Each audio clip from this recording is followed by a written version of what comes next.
All right, welcome to part 4 of our Around the World for Christmas series, and we are here in Paris.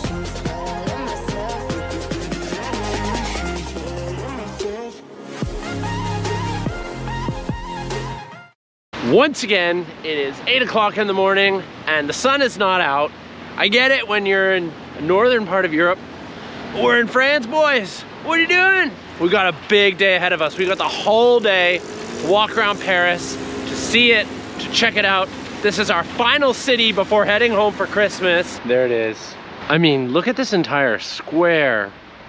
We haven't even started walking yet and I'm already like at a loss of words. Okay, so this is how like little culture I have.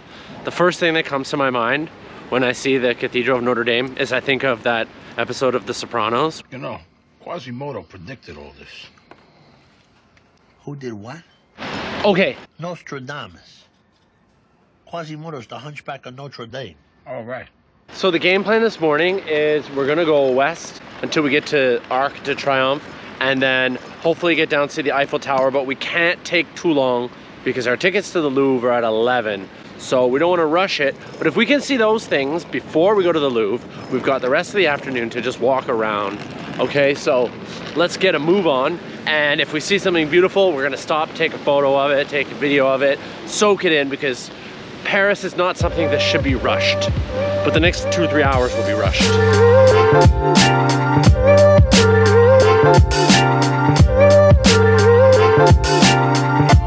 Okay, so we're still headed in the direction of the Arc de Triomphe. And there's a bridge that I wanted to see along the way, which is just ahead. But as I rounded the corner, I caught my second glimpse of the Eiffel Tower. You can't see it on the GoPro as well, but it's down over there. When I say second glimpse, that's because as we were landing last night, I could actually see the Eiffel Tower and it had a strobe light going around.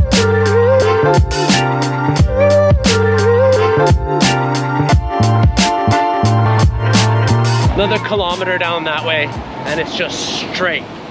The Arc de Triomphe. There's a lot of like, the reason I really want to see it, obviously there's a lot of things that are famous in Paris, but the Arc de Triomphe is really famous for like World War II imagery, armies entering, cities being liberated.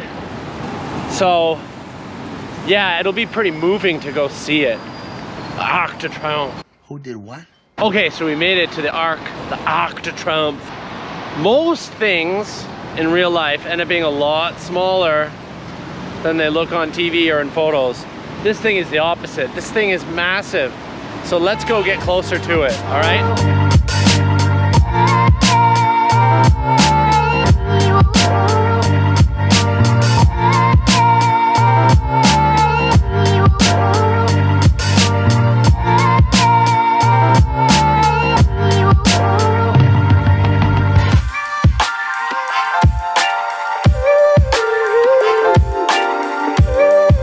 Okay, so we're walking back so we can go to the Louvre, but I'm literally just realizing this city is different than any other city I've ever been to because you need to film literally everything you walk past. It's immaculate.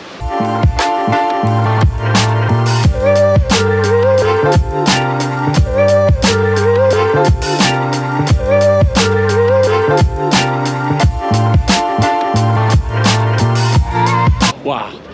There weren't that many tourists in all the other places I was kind of walking around, because I guess I was just walking around the city, and the city itself is just naturally a tourist looking kind of place. But once I got here, it got mental really quick. Okay, so I'm in the Louvre, and in total, lining up, getting my ticket, getting inside, it took less than 20 minutes. Now, my whole life I've heard stories about, oh, you gotta wait hours to get into the Louvre, it's one of the hardest things to get into. Maybe it is. Maybe the fact that I came December 23rd, maybe it's a less busy day. I would have assumed it's either going to be a lot more busy or a lot less busy on a date close to Christmas. I have no idea. Okay, so you have to line up to see the Mona Lisa, but actually the line's not that insane. It seems to be moving very quickly. I think we'll be up there in about like 15 minutes. I just wanted to come see the Mona Lisa, get that done, and then I can enjoy the rest of the museum and take it in and not rush. But this is the main reason everybody comes to this museum. So I wanted to get that done, make sure I could see it, enjoy it, and then take my time with the rest of the museum. Because I feel like if I didn't do that, if I was like, okay, I wouldn't be enjoying everything else.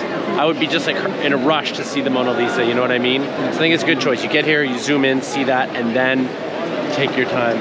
Like, I'm no expert, but like, I would have to guess that like, in terms of like, the most busy tourist place in the world, would have to be here, right? Like, I don't imagine that there's any week in the year where like you could just show up early on a Monday and be like, oh, I'm gonna come in early and get the Mona Lisa all to myself.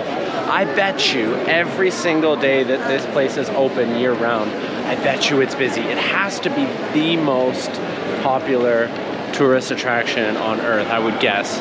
We already know that Paris as a city is already the most popular tourist destination on earth, but a single attraction, it has to be this. It can't not be, right?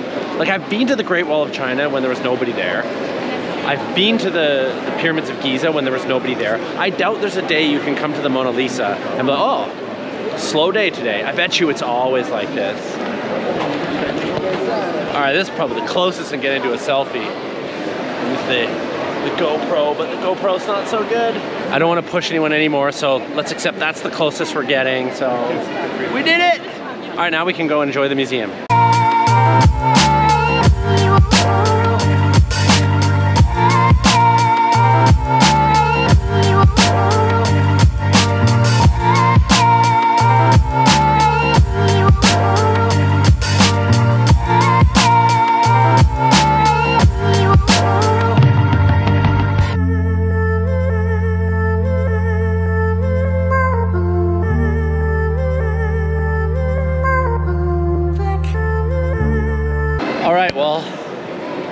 We're done at the Louvre. We were in there for about 2 hours. All in all today, we've been walking for almost 5 hours and we've done about 17 kilometers. But we've got one in Paris, so we're not gonna stop. So let's get to the Eiffel Tower. So we're headed to the Eiffel Tower. We just spent a couple hours in the Louvre. My own personal thoughts on like when you go to these big like museums, these big world-class museums, they can be super overwhelming and you're always asking yourself like, oh, should I stop and look at things more? Should I read more? I'm coming to the museum to learn. I shouldn't go through it so fast. And then you find yourself like you stop and you're looking at a lot of individual paintings and you're trying to learn and trying to read. I find the best use of a museum is to just go through and just like enjoy the experience. And then after, you can go and do your own research and watch videos or read books about the art or the time periods or the culture that you were seeing in the museum. Personally, because I feel like if I go into the museum, my main goal is like, oh, I need to learn something. It can overwhelm you and you can take away from the experience a little bit, but whatever, to each his own. Yeah, actually, second thoughts on that, not just museums, but in general, like with travel and stuff. I tend to do a lot of research on the places that I go to, like their history and their culture and their customs. But in all honesty, probably 80% of that research is after the trip, after I visited it, because the trip is what inspired me to go and want to learn more about it. All right, we're getting closer to the Eiffel Tower. It's just right there in the background. And I still don't have that kind of like touristy area vibe that everybody told me to watch out for. They're like, no, like there's gawkers and people trying to scam you and stuff. Maybe right at the Eiffel Tower, but I didn't see that at the Louvre, and I haven't seen that yet. We're getting pretty close. Okay, I knew we were close, but then we came around the corner and then boom. Check out that baby. Now we've got to go find the perfect spot. We've got to go find the perfect spot for a good shot of it, right? So I think we're nearby. Might be a little ambitious to think we can get tickets up there today. I mean, if we can, great, we'll try. But first, let's see if we can get a photo of it, a good photo. Enjoy it, soak it in.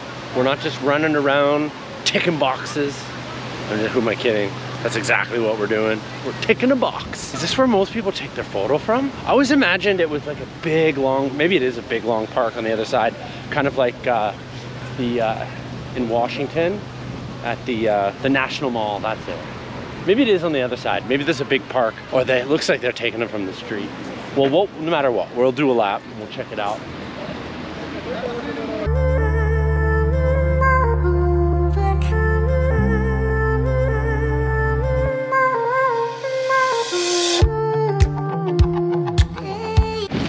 Okay, so it seems like this is that like long stretch of park where people come and take their photos. Let's move on further out, see how different of a shot we can get from further out, and also be interesting to see the different kind of like shots people are also taking. I know that this is the last, the second last video in our series, but the last new city before we go home for Christmas in our Race Around the World video series. And I'm not exaggerating when I say that like Paris blew me away way more. Nothing against those other cities. Those other cities also were incredible and had their own unique aspects to it. Loved Amsterdam, loved Copenhagen. They were great, but there's something about this city. I'm excited to get back to Canada, but I'm so glad that I actually made it to continental Europe for the first time in my life after living in Asia for so long. It was pretty incredible to, during this video series, to come and check out these cities.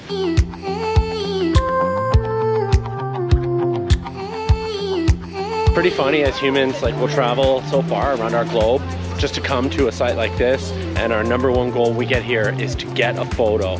Now I'm guilty of this too, right? Because look at me, I'm going around filming, I'm talking about how to get the best photo. But we need to ask ourselves when we travel, what's the point of these videos? What's the point of these photos? Is it to show off to your friends? Yeah, of course, a little bit. But for me, the main reason I'm making these videos and I'm taking these photos and stuff is because you're spending so much money on these trips, you really want to be able to remember them. I wish that I had been documenting my travels the last few years, because I've had some incredible trips and I wasn't into video making back then. And if I was, I would be going back and I'd be rewatching like my Laos trip, my Vietnam trip, my countless Thailand trips, the Bali trip, but no regrets now. Just every vacation moving forward, we're gonna document it. And it's, yeah, of course, it's a little bit to show off, but it's more for my own memories.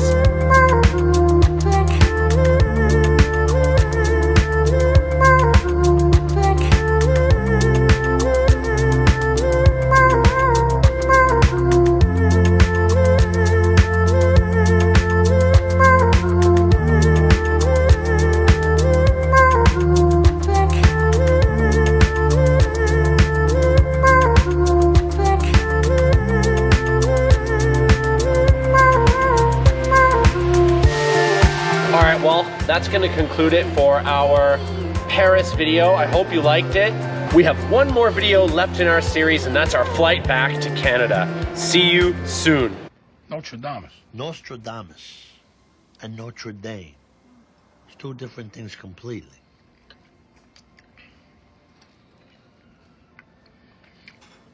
It's interesting, though, they'd be so similar, isn't it? Then I always thought, okay, Hunchback of Notre Dame. You also got your quarterback and your halfback of Notre Dame. One's a fucking cathedral. Obviously, I know. I'm just saying.